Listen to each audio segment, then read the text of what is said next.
नमस्कार दोस्तों, ये है राज कंप्यूटर बैतूल और हम लोग सीपीसीटी एग्ज़ाम जुलाई में जो होने वाला है उसकी तैयारी हम लोग कर रहे हैं। आज हमारे पास में है 500 क्वेश्चन की जो हमारे पास सीरीज़ है, उसमें आज हमारे पास में है ये 11वें नंबर का वीडियो। इसके पहले के जो वीडियो हम लोगों ने अपलोड किए हैं ऑल ओवर उसमें 500 के आसपास हमारे क्वेश्चन हो चुके हैं, लेकिन फिर भी हम ये सीरीज़ को एग्जाम तक के कवर कराने वाले हैं और कोशिश करेंगे 700-800 या 1000 क्वेश्चन इसमें हम लोग कवर करके आपको दे। तो आपको चैनल को सब्सक्राइब करना है, नोटिफिकेशन ऑन करके रखना है याद से, और वीडियो पसंद आए तो लाइक और शेयर बिल्कुल करें।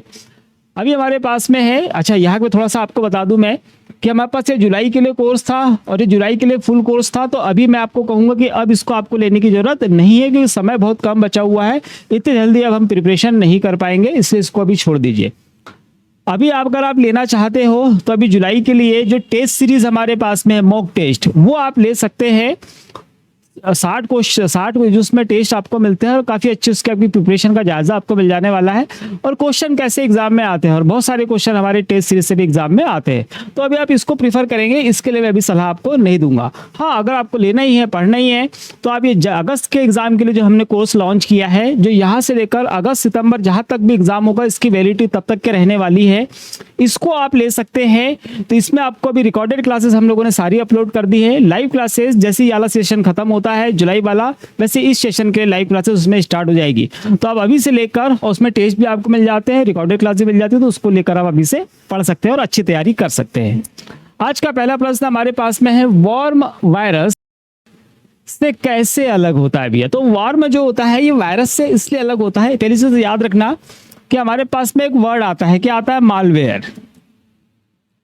तो हम अगर बात करें वॉर्म, ये भी मालवेयर के अंदर आता है, वायरस ये भी मालवेयर के अंदर का आता है, ट्रोजन, रैनसमवेयर, कीलॉगर, स्पाईवेयर, ये सारे के सारे जितने भी ऐसे प्रोग्राम हैं जो हमारे कंप्यूटर को या हमारे डेटा को, हमारे नेटवर्क को नुकसान पहुंचाते हैं, तो ये सारे के सारे कहाँ पर आते हैं? तो मालवेयर के अंतर्गत आते हैं, ये याद रखना। अब ये कैसे अलग है तो मैं यही कंपेयर करके आपको बता देता हूँ कि वॉर्म में क्या होता है कि जब भी आपके कंप्यूटर में वॉर्म आ जाएगा तो ये खुद की कॉपी बनाता है, खुद की कॉपी मतलब खुद की प्रतिलिपि बनाते हुए चलता है।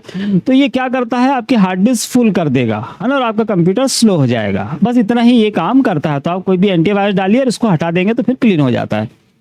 भाई वायरस की अगर बात करें तो वायरस क्या करता है, तो ये आपके कंप्यूटर को की फाइलों को इन्फेक्टेड करता है, उनको खराब कर देगा, चलने नहीं देगा, है ना, सिस्टम की प्रोसेस को बहुत ज़्यादा स्लो कर देता है। तो ये इस तरीके से नुकसान ये पहुंचाता है, याद रखिएगा, दोनों को अलग अलग।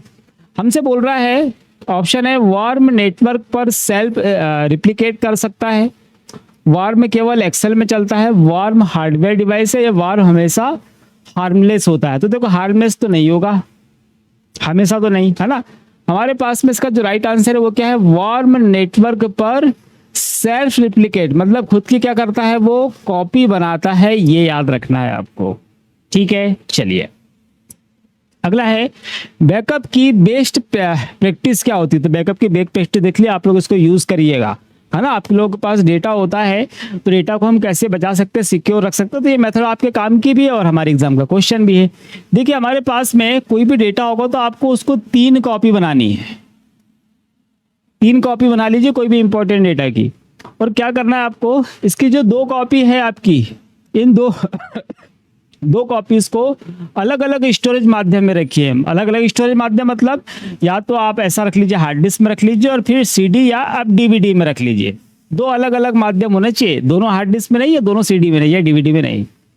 और थर्ड जो है कि एक कॉपी क्या करेंगे आप, इसको आप कहीं दूर जाकर रखेंगे, मतलब इन दोनों के पास में नहीं रखना है, कहीं दूर जाके रखिए। ये आजकल बड़ा अच्छा ऑप्शन आता है हमको, क्लाउड कंप्यूटिंग पे हम लोग दे देते हैं, है ना। तो क्या करना है आपको, दूर रखना है, बहुत दूर रखना है। तो आप क्लाउड भी ले सकते हैं, है ना, या कहीं दूसरे माध्यम में रखिए, आप उसको दूर कहीं छोड़ के आ जाइए।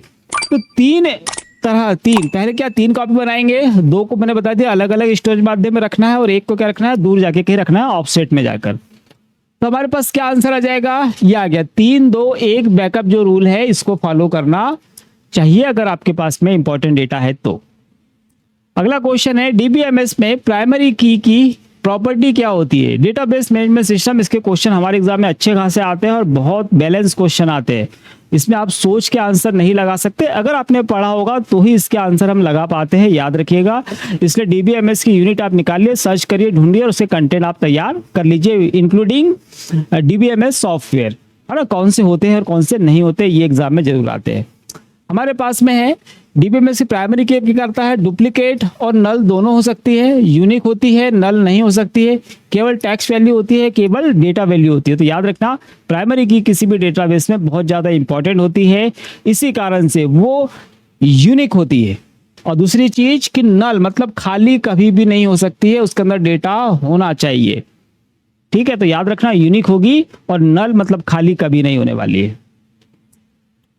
एक्सेल में वी लुकअप, हाँ कमांड्स के थोड़े से फार्मूले की बात कर ले।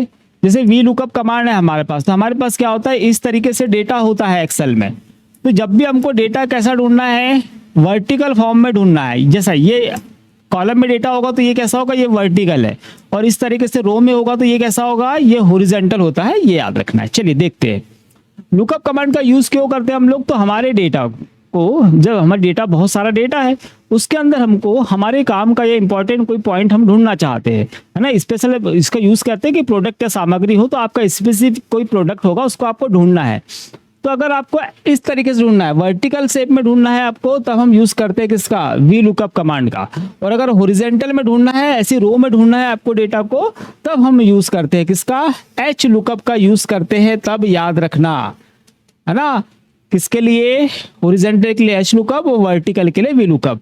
फिलहाल हमसे वी लुकअप पूछ रहा है, तो मालूम है क्या करना है हमको, हम करेंगे वर्टिकल मैचिंग डाटा खोजने के लिए इसका यूज करते हैं, बस ये याद रखना है। बोल्ड, डिलीट या सीट प्रोटेक्ट करने के लिए इसका यूज नहीं किया जाएगा। अगला क्वेश्चन हमारे पास में, यूपीआई ट्रांजेक्शन में वीपीए का फुल फॉर्म क्या होता है। भाई यूपीआई ट्रांजेक्शन हम लोग करते हैं आजकल, जैसे कि आप भीम ऐप के लिए तैयार करके रखिएगा, क्वेश्चन आपको बता देते हैं। गवर्नमेंट की भीम ऐप है, और भीम ऐप के लिए कब लॉन्च हुई थी, और शुरू में उसमें एक दिन में कितना ट्रांजेक्शन कर पा रहे थे, और अभी कितना कर पाते हैं, पहले उसमें कितने लैंग्वेजेस में उपलब्ध था, अभी कितनी लैंग्वेजेस में उपलब्ध है ना। ये सारे क्वेश्चन आप लोग तैयार करके और रख लीजिएगा, है ना, आपके काम में आएगा, है ना। और उसका फुल फॉर्म भी याद रख लेना, भारत इंटरफेस फॉर मनी, जो हमारे पास में भीम। चलिए यूपीआई की बात करें, यूपीआई ट्रांजेक्शन में वीपीए का फुल फॉर्म क्या होता है। तो वीपीए का फुल फॉर्म होता है वर्चुअल प्राइवेट एड्रेस। क्या होने वाला है, वर्चुअल प्राइवेट एड्रेस इसका फुल फॉर्म होने वाला है, ये आपको याद रखना है। अगला है मल्टीपल कंडीशन के साथ टोटल निकालने के लिए। मल्टीपल कंडीशन का टोटल मतलब क्या करना है भी हमको सम की बात हो रही है, एमएस एक्सेल का क्वेश्चन है। तो मल्टीपल अगर कंडीशन अगर आपने दे दी, है ना, पहली चीज तो ये कि अगर नॉर्मल हमको क्या करना है, सम करना है, जोड़ना है, तो हम तो केवल इसी का यूज कर लेंगे, इक्वल लगाएंगे, है ना। याद रखना कोई भी फार्मूला किससे स्टार्ट होगा, तो वो इक्वल से स्टार्ट होगा, ये हमको पता होना चाहिए, है ना। दूसरी चीज, ये तो नॉर्मल हो गया। अगर आपके पास कोई एक कंडीशन है और एक कंडीशन के साथ अगर आपको सम करना है, तब हम क्या करते हैं, तो याद रखना हम क्या करेंगे, हम करेंगे सम और लिख देंगे इफ। सम इफ अगर हमने लगाया तो हम किसी एक कंडीशन के साथ में डेटा को जोड़ सकते हैं, है ना। फिर हमारे पास में आता है, जैसा कि हमारा प्रश्न बोल रहा है, क्या बोल रहा है, मल्टीपल के लिए। तो क्या करना है आपको, सम और जो इफ लिखा है ना, इसमें एस लगा दीजिए बस, है ना। सम लिखा है, इफ लिखा है, एक एस लगा दीजिए आप, तो क्या होगा, इससे मल्टीपल कंडीशन के साथ में आप टोटल को क्या कर सकते हो, जोड़ सकते हो या सम निकाल सकते हो। तो क्या आएगा इसका, ये वाला जो आंसर है ये सही है। अगला क्वेश्चन है मोड, MOD मोड, है ना। मोड एक फंक्शन हमारे पास में होता है, बेसिकली इसका यूज हम क्या करते हैं, तो हमको यहाँ पे जरूरत पड़ती है किसकी, रिमाइंडर हमको निकालना रहता है और कुछ नहीं निकालता, जो हम डेसिमल हेक्साडेसिमल में निकालते हैं ना, सारा खेल शेषफल में। तो वैसे यहाँ पे जैसे यहाँ पे हमको दिया है 70, है ना, 70 दिया है, इसके बाद हमको संख्या क्या दी है, इसने 5 दी है, 5 दी है। तो इसमें हमको क्या करना है, जो बाद में संख्या दी है उससे सिर्फ भाग देना है आपको, है ना। भाग देके हम लोग क्या निकाल सकते हैं, शेषफल निकल जाएगा।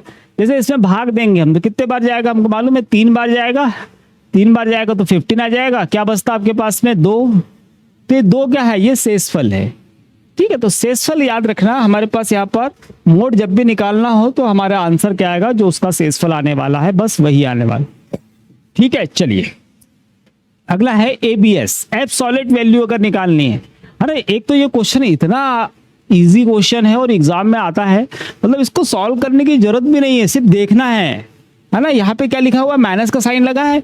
जब भी आपको एबीएस फार्मूला आता है, माइनस का साइन लगा है, क्या करना है, बस इसको हटा दो आप। माइनस का साइन को आपने जैसे हटाया, आपका आंसर आ गया। क्या आ जाएगा, 125। कुछ भी नहीं करना है, एब्सोल्यूट वैल्यू निकालेगा तो मतलब आपको जीरो के इधर बड़ी वैल्यू निकालना है, छोटी वाली नहीं निकालना है, खत्म कहानी।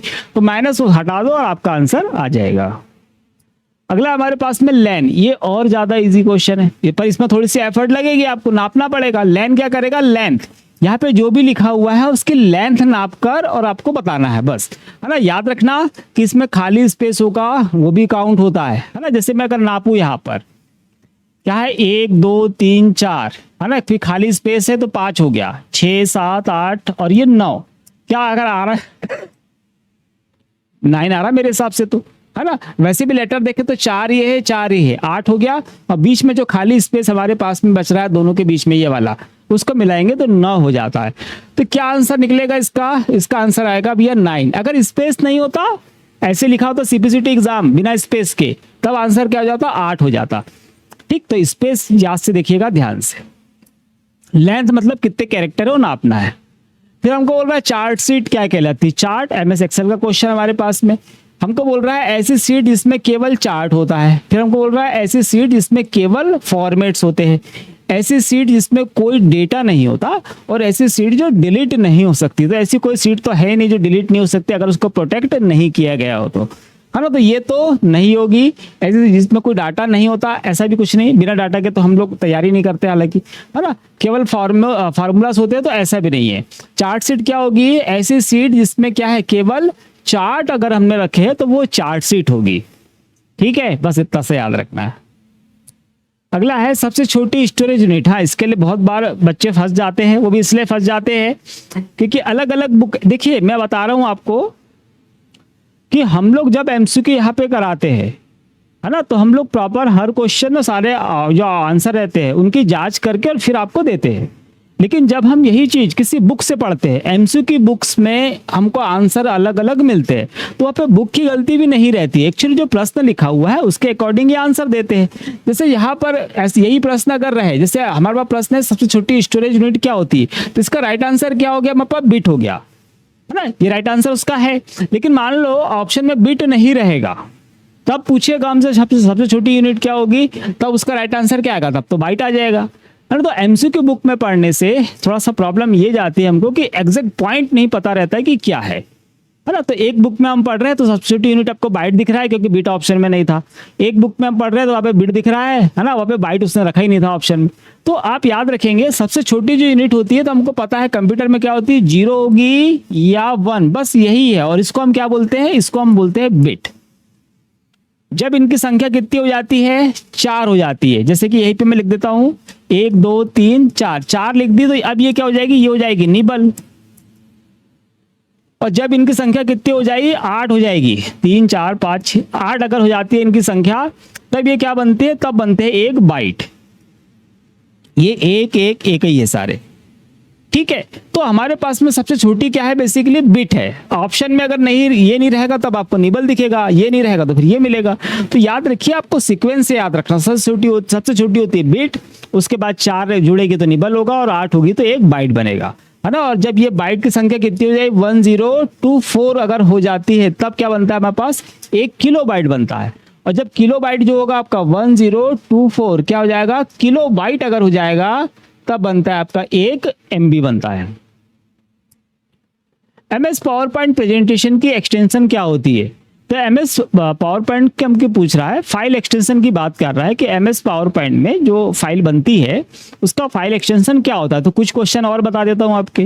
देखिए, MS पावर पॉइंट की फाइल, है ना, जैसे हमने MS पावर पॉइंट ओपन किया तो सबसे ऊपर उस टाइटल बार होता है, वहाँ उसका फाइल का नाम दिखता है। तो ये भी याद रखना कि MS पावर पॉइंट की फाइल का बाय डिफॉल्ट नेम क्या होता है, तो वो होता है प्रेजेंटेशन 1। पहली बार ओपन करेंगे प्रेजेंटेशन 1, फिर ओपन करेंगे तो प्रेजेंटेशन 2 आएगा। दूसरी चीज, प्रेजेंटेशन मतलब पावर पॉइंट में जो पेज का साइज, उसमें जो पेज हम लोग यूज करते हैं उसको हम स्लाइड बोलते हैं। और स्लाइड का ओरिएंटेशन क्या होता है, तो वहां पर होता है उसका लैंडस्केप, जबकि वर्ड और एक्सेल में होता है पोर्ट्रेट। ये याद रखिएगा। अगला क्वेश्चन अगर हम इसी को लेकर आए कि उसका एक्सटेंशन क्या होता है, फाइल का एक्सटेंशन, है ना। तो यहाँ पर हमको सीधे सीधे हमको दिख रहा है क्या है हमारे पास में, पावर पॉइंट टी और क्या लगा हुआ, एक्स लगा हुआ है। अगर एक्स लास्ट में जैसे उसका एक्सटेंशन क्या है हमारे पास, डॉट पीपीटी, है ना। 2007 इसके पहले के वर्जन में हमारे पास पीपीटी ही है, लेकिन अगर यहाँ पे क्या लग गया हमारे पास में, एक्स अगर लग गया है तो 2007 से लेकर अभी जितने वर्जन हमारे पास में है उनका होता है पीपीटी एक्स। और 2007 के पहले मतलब 2003 वगैरह इधर की बात करें तो सिर्फ पीपीटी होता है। अब यहाँ पे एक्सएलएस ये एक्सेल का हो गया, डीओसी एक्स ये हमारे पास एमएस वर्ड का हो गया, और पीडीएफ है ना, पीडीएफ फाइल का एक्सटेंशन हो गया पोर्टेबल डॉक्यूमेंट फॉर्मेट, इसका फुल फॉर्म होता है, ये भी आप याद रखिएगा। ठीक है, तो बस इतना सा ही है और कुछ नहीं है। अगला है स्प्रेडशीट में रो और कॉलम के इंटरसेक्शन। इंटरसेक्शन जिसको नहीं पता बता देता हूं। देखिए रो और कॉलम बोल रहा है वो, तो ऐसे हमारे पास में क्या होती है, रो होती है, ऐसी रो हो गई, और ऐसे हमारे पास में क्या होते हैं, कॉलम होते हैं। ठीक है, तो रो हमारे पास हॉरिजॉन्टल होती है और कॉलम हमारे पास से वर्टिकल होते हैं। तो हमारे पास ऐसी है क्या हो गई, रो हो गई, और ऐसे क्या हो गया हमारे पास, कॉलम हो गए। तो रो और कॉलम के इंटरसेक्शन मतलब यहाँ पर ये आपस में एक दूसरे को काट रहे हैं, रो और कॉलम एक दूसरे को जहां पर काट रहे हैं, है ना। तो इसको हिंदी में बोलते हैं हम लोग प्रतिच्छेद। रो और कॉलम का प्रतिच्छेद या फिर रो और कॉलम का इंटरसेक्शन से क्या होता है, तो हम देख रहे हैं जहां जहां टकरा रहा है, जहां जहां कट रहा है वहां पे ऐसे ऐसे बॉक्स बनते चल रहे हैं, है ना। और इन बॉक्स को हम लोग क्या बोलते हैं, इनको हम बोलते हैं सेल। तो एमएस एक्सेल में या स्प्रेडशीट की हम बात कर रहे हैं, रो और कॉलम के इंटरसेक्शन से निर्माण होता है किसका, सेल का। और सेल जब बहुत ज्यादा आपके पास में से सेल हो गई हमारे पास, तो सेल मिलकर निर्माण करती है वर्कशीट का, और वर्कशीट मिलकर निर्माण करती है किसका, वर्कबुक का। और इसमें कोई डेटा होगा तो एमएस एक्सेल की शीट्स में जो डेटा होता है उसका ग्राफिकली रिप्रेजेंटेशन क्या कहलाता है, चार्ट कहलाता है। चलिए अगला क्वेश्चन है यूआरएल का फुल फॉर्म क्या होता है। यूआरएल मोस्ट रिपीटेड क्वेश्चन है, बार बार पूछता है, याद रखना। यूआरएल बेसिकली होता है क्या है, तो वेब या इंटरनेट पर मौजूद किसी फाइल का स्पेसिफिक एड्रेस हम क्लिक करेंगे और सीधे वहां पर पहुंच जाने वाले हैं, वो कहलाता है यूआरएल।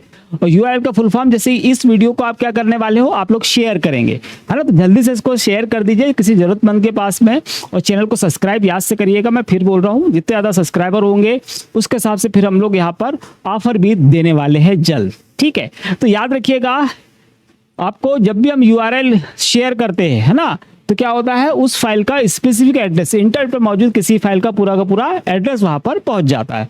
तो यूआरएल का फुल फॉर्म बताना है, क्या होता है, यूनिफॉर्म रिसोर्स लोकेटर होता है, बस याद रखना है यूनिफॉर्म रिसोर्स, ये यूनिफॉर्म रिसोर्स लोकेटर। ठीक है, तो बस इसको आप याद रखिएगा।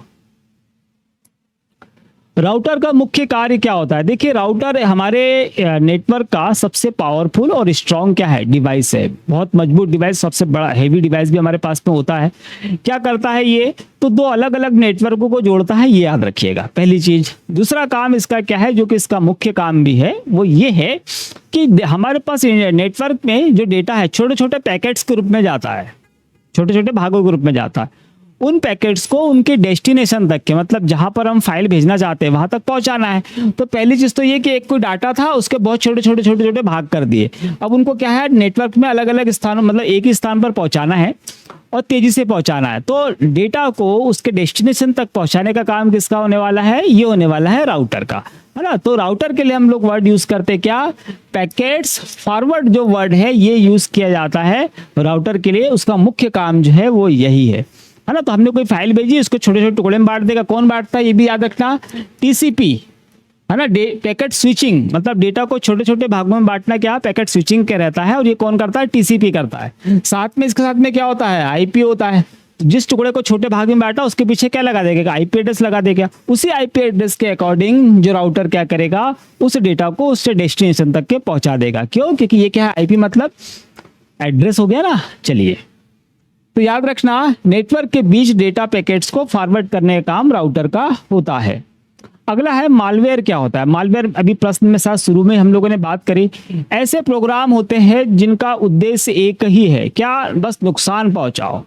चाहे नेटवर्क को नुकसान पहुंचा दो या उसकी फाइलों को पहुंचा दो या कंप्यूटर को पहुंचा दो, सिर्फ क्या करना है, नुकसान पहुंचाने वाला काम है। और इसी में आते हैं, जैसे कि मैंने बताया कि इसके अंदर वायरस मिलता है आपको, इसके अंदर वॉर्म मिलता है, ट्रोजन हॉर्स मिलता है, की लॉगर मिलता है, स्पाईवेयर मिलता है, रैंसमवेयर मिलता है। ये सारे के सारे जो है मालवेयर के अंतर्गत आते हैं। तो याद रखना मालवेयर क्या है, तो मालवेयर हमारे पास में है हार्मफुल प्रोग्राम। क्या है, हार्मफुल मतलब नुकसान पहुंचाने वाला प्रोग्राम है, या सॉफ्टवेयर भी लिखा है, ठीक है, मतलब तो नुकसान पहुंचाएगा कुल मिलाकर, बस ये याद रखना।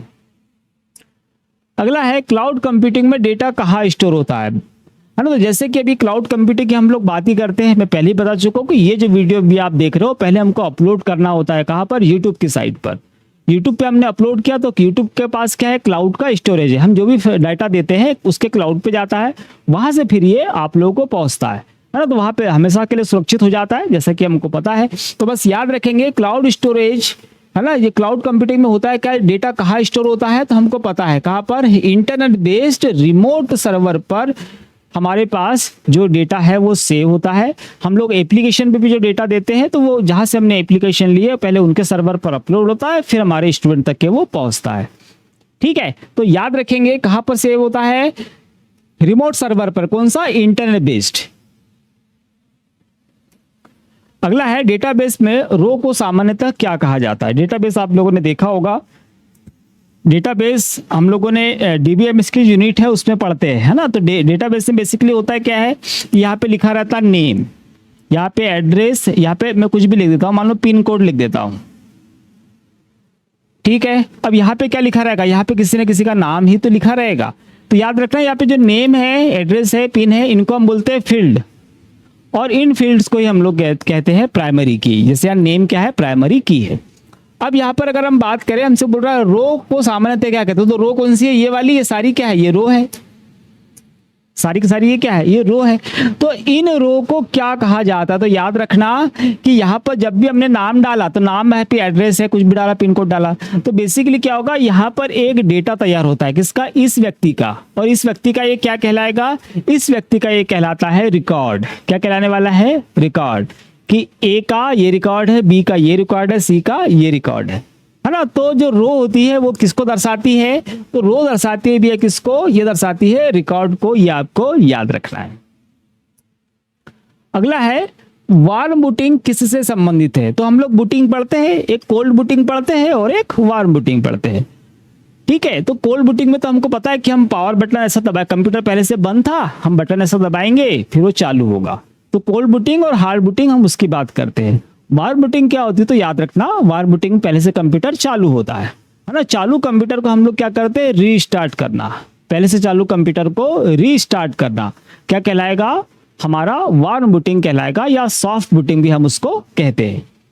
क्या है हमारे पास में, सिस्टम को पावर ऑफ करके स्टार्ट करना। देखो पावर अगर आपने ऑफ कर दिया है देन वो पावर ऑफ हो गया, फिर ऑन करोगे तो ये कहाँ चले जाएगा, ये चलेगा भी हार्ड बूटिंग में, है ना। या क्या बोल सकते हैं हम इसको, हाँ हार्ड बूटिंग बोलेंगे, या फिर कोल्ड बूटिंग। बंद कर दिया फिर चालू कर तो उसमें चला जाएगा। रीस्टार्ट किए बिना ओएस लोड करना, तो रीस्टार्ट किए बिना ऑपरेटिंग सिस्टम लोड होता ही नहीं है, ठीक है। फिर हमारे पास में है रनिंग कंप्यूटर को रीस्टार्ट करना। तो हाँ, पहले से कोई कंप्यूटर चालू है, इसको हमको क्या करना है, रीस्टार्ट करना। मतलब पहले से चालू कंप्यूटर को रीस्टार्ट करने की जो प्रोसीजर होगी वो कहलाएगी हमारे पास वार्म बूटिंग या सॉफ्ट बूटिंग, है ना। बायोस को परमानेंटली डिलीट करना नहीं। अगला है वर्चुअल मेमोरी किसका उपयोग करती है, वर्चुअल मेमोरी, है ना। जैसे कि हमने पढ़ा हुआ है कि जब हम लोग हमारी रैम की क्षमता से ज्यादा बड़े प्रोग्राम ओपन कर लेते हैं, है ना, जबकि रैम हमारे पास कितनी है, 4 GB की है, और हमने प्रोग्राम ओपन कर लिए कितने, तो बोले हमने 12 GB की ओपन कर ली। तो ये कैसे संभव होता है, वो संभव होता है वर्चुअल मेमोरी के कारण, है ना। कि जब रैम की कैपेसिटी खत्म हो गई तब भी सॉफ्टवेयर तो हमारे ओपन होते हैं, प्रोग्राम हमारे ओपन होते हैं। तो कैसे हो पाते हैं, तो हमारे पास में क्या होती है, रैम होती है। तो रैम की क्षमता तो हमने बता दी कितनी है। इसके अलावा हमारे पास कंप्यूटर में स्टोरेज क्या होता है, तो हमारे पास स्टोरेज होता है किसका, हार्ड डिस्क का, है ना। और हमारे कंप्यूटर का मैनेजर होता है, क्या नाम है उसका, ऑपरेटिंग सिस्टम, है ना। तो जैसे हमारी रैम की क्षमता कैसी होगी, कम हो जाती है, अब सॉफ्टवेयर ओपन नहीं हो सकता, उस समय ऑपरेटिंग सिस्टम क्या करता है, हार्ड डिस्क के कुछ भागों को एज अ रैम में बदल देता है। हार्ड डिस्क के कुछ भाग को टेम्परेरी किससे बदल देगा, रैम में। जैसे उसका काम हो जाएगा वापस, वैसे हार्ड डिस्क का वाला भाग वापस से सेकेंडरी स्टोरेज में बदल जाता है। तो थोड़े समय के लिए हार्ड डिस्क के भाग को किस में बदल देता है, रैम में, वही कहलाता है हमारे पास में वर्चुअल मेमोरी। ठीक है, तो आंसर लगाएंगे वर्चुअल मेमोरी किसका भाग है, मैंने बता दिया आपको हार्ड डिस्क का है ना। अगर आपके कंप्यूटर में एसएसडी लगी है तो एसएसडी का हो जाएगा। ठीक है, रोम का नहीं होगा, मॉनिटर और कीबोर्ड का नहीं होगा, याद रखना, इंपॉर्टेंट क्वेश्चन है, एग्जाम में पूछता है। सीपीयू रजिस्टर किस प्रकार की मेमोरी है। सीपीयू जैसे कि हमको पता है सेंट्रल प्रोसेसिंग यूनिट, और उसके अंदर रजिस्टर मतलब कि ये बात कर रहा है कैश मेमोरी की। कैश मेमोरी किससे मिलकर बनी होती है, रजिस्टर से मिलकर बनी होती है, मल्टीपल रजिस्टर है ना, बहुत सारे रजिस्टर मिलकर और फिर निर्माण करते हैं सीपीयू का कैश मेमोरी का, याद रखिएगा। हमसे बोल रहा है सबसे स्लो मेमोरी होती है, सेकेंडरी मेमोरी होती है, सीपीयू के अंदर अल्ट्रा फास्ट मेमोरी होती है और ऑप्टिकल मेमोरी होती है। तो हमको पता है रजिस्टर क्या होते हैं, सीपीयू के अंदर अल्ट्रा फास्ट मेमोरी होते हैं, और बेसिकली बात किसकी हो रही है, कैश मेमोरी की हो रही है, याद रखना है। और कैश मेमोरी के निर्माण में हम लोग जो रैम यूज करते हैं, कौन सी रैम यूज करते हैं, स्टैटिक रैम, एस रैम का यूज करते हैं, वो भी याद रखना। और हमारे कंप्यूटर में कौन सी रैम यूज करते हैं, तो हमारे कंप्यूटर में रैम यूज करते हैं डायनामिक, जिसको बार बार रिफ्रेश करने की आवश्यकता होती है, स्लो होती है थोड़ी सी। अगला है स्पूलिंग का संबंध। हाँ, ये अच्छा है। स्पूलिंग के संबंध की अगर हम बात करें तो देखिए हम लोग प्रिंटर यूज करते हैं, इसका संबंध प्रिंटर से ही आएगा, है ना, या इस जैसे कोई माध्यम होगा तो आप पता करके फिर बताइएगा। हम लोग प्रिंट कंप्यूटर से क्या करते हैं, प्रिंट देते हैं प्रिंटर के ऊपर, तो हमने प्रिंट दिए 100 पेज, तो 100 पेज अगर देंगे तो इंस्टेंट प्रिंटिंग नहीं होती है, पहले वो 100 पेज क्या होते हैं, स्पूल होके कहा जाते हैं प्रिंटर की रैम में, उसके पास एक सीक्वेंस में आ गए सारे पेपर, उसके बाद उसके पास जब मेमोरी में पहुंच जाएगा प्रिंटर की, फिर वो प्रिंटिंग स्टार्ट करता है। क्यों, क्योंकि प्रिंटर एक बार स्टार्ट हुआ है तो वो प्रिंट को खत्म करेगा, बीच में रुकता नहीं है ना। तो इसलिए स्पूलिंग की प्रोसेस वहां पर यूज में लाई जाती है कि ज्यादा पेज होंगे तो पहले स्पूल होके कहाँ चले आएंगे, प्रिंटर की रैम में, और फिर वो सीधे सीधे प्रिंट करने वाले हैं। तो याद रखना, प्रिंटर जहां भी हो इसका राइट आंसर आप लगा दीजिए, यहीं पर यूज किया जाता है। कर्नेल, अरे भैया कर्नेल जो हमारे पास में, अगर हम ऑपरेटिंग सिस्टम यूज कर रहे हैं, कोई भी ऑपरेटिंग सिस्टम हम लोग यूज कर रहे हैं, तो उसका जो मुख्य भाग होता है, उसकी जो मुख्य प्रोग्रामिंग होती है, वो कहलाता है कर्नेल। पूरा का पूरा ऑपरेटिंग सिस्टम को जो कंट्रोल करता है, वो इसका अंदर का जो भाग रहता है, कर्नेल रहता है, वो करता है कंट्रोल, है ना। हम ऑपरेटिंग सिस्टम को मैनेजर बोलते हो तो पता ही है। याद रखिएगा, इसका क्वेश्चन जो डायरेक्ट बनते हैं, जो सबसे ज्यादा पूछे जाते हैं, वो यूनिक्स और लाइनेक्स के लिए क्वेश्चन ज्यादा आते हैं, है ना। तो आप इस याद रखिएगा कि किसी भी ऑपरेटिंग सिस्टम का जो मुख्य प्रोग्राम होता है या उसका जो मुख्य भाग होता है, वो कहलाता है उसका कर्नेल, है ना। और यहाँ पर हम उसको देखते हैं कहाँ पर है, ब्राउजर एक्सटेंशन, ऑपरेटिंग सिस्टम का कोर पार्ट, एक्सेल फंक्शन और एंटीवायरस डेटाबेस। तो हमारे पास में कर्नेल के लिए याद रखना, किसी भी ऑपरेटिंग सिस्टम की क्या होगा, मुख्य भाग, मतलब क्या होगा उसका कोर, जैसे पृथ्वी का कोर होता है वैसे ये हमारे ऑपरेटिंग सिस्टम का कोर होता है कर्नेल। अगला है प्लग एंड प्ले का अर्थ क्या होता है, प्लग एंड प्ले लगाते से ही चलने लगेगा भैया, है ना। प्लग करने का मतलब, प्लग एंड प्ले मतलब कि आपने कोई डिवाइस कनेक्ट किया और वो चलने लग जाए। जैसे आजकल हम पेन ड्राइव वगैरह सारे डिवाइस लगभग बहुत सारे हम ऐसे ही यूज करते हैं, कुछ प्रिंटर वगैरह स्कैनर को छोड़ दिया जाए तो बाकी सारे वैसे ही चलते हैं। प्लग एंड प्ले जो फीचर है सबसे पहले इंट्रोड्यूस कराया था यूएसबी ने। तो यूएसबी के जो क्वेश्चन है वो एग्जाम में आते हैं कि यूएसबी में कौन सा फीचर होता है, तो याद रखना यूएसबी जो होता है यूनिवर्सल सीरियल बस, उसमें जो फीचर होता है वो प्लग एंड प्ले का फीचर होता है, याद रखना, ठीक है, एग्जाम के लिए काम में आएगा। तो क्या करेंगे, हम हार्डवेयर को मैन्युअली प्रोग्राम करेंगे, डिवाइस कनेक्ट करने पर सिस्टम द्वारा ऑटोमेटिक डिटेक्शन, हाँ ये सही है, जैसे हम कनेक्ट करेंगे सिस्टम उसको ऑटोमेटिक डिटेक्ट कर लेगा, केवल गेम पावर प्लग नहीं होगा। फाइल एलोकेशन टेबल किससे संबंधित है, फाइल एलोकेशन टेबल आपने नाम सुना होगा, और आपने एक नाम और सुना होगा, न्यू टेक्नोलॉजी फाइल सिस्टम, है ना। चाहे फाइल एलोकेशन टेबल की बात करें या न्यू टेक्नोलॉजी फाइल सिस्टम की बात करें, है ना। जैसे यहाँ पे बोल रहा है फाइल एलोकेशन टेबल, मतलब किसकी बात कर रहा है, ये फैट की, और क्या है, एनटी एफ एस। तो फाइल एलोकेशन टेबल और new technology file system basically ये क्या है, तो ये हर एक ऑपरेटिंग सिस्टम अलग अलग तरह का फाइल सिस्टम यूज करता है। तो बेसिकली ये क्या है, ये फाइल सिस्टम है। जैसे विंडोज 7 की अगर हम बात करें या एक्सपी की बात करें, विंडोज 98 की बात करें, ये सब अलग अलग क्या यूज करते हैं, फैट या एनटीएफएस यूज करते हैं। याद रखना ये विंडोज के वर्जन ही इसका यूज करते हैं। तो फाइल एलोकेशन टेबल क्या है, बेसिकली ये है फाइल सिस्टम है, इसको आपको याद रखना है। फिर हमारे पास फ्रेगमेंटेशन का क्या प्रभाव होता है। फ्रेगमेंटेशन क्या होता है बेसिकली, फ्रेगमेंटेशन का कहने का मतलब ये है कि हमारी हार्ड डिस्क में जो डेटा है वो अस्त व्यस्त पड़ा हुआ है, जहाँ जगह मिली वहीं पड़ा हुआ है ना। तो अब क्या होगा कि जब सामान अस्त व्यस्त पड़ा होगा आपके घर में या रूम में कहीं पर भी, तो काम करना आसान नहीं होता है ना। कोई भी काम करना कैसा हो जाए, बहुत धीमा होगा, जगह ही नहीं है पहुंचने के लिए।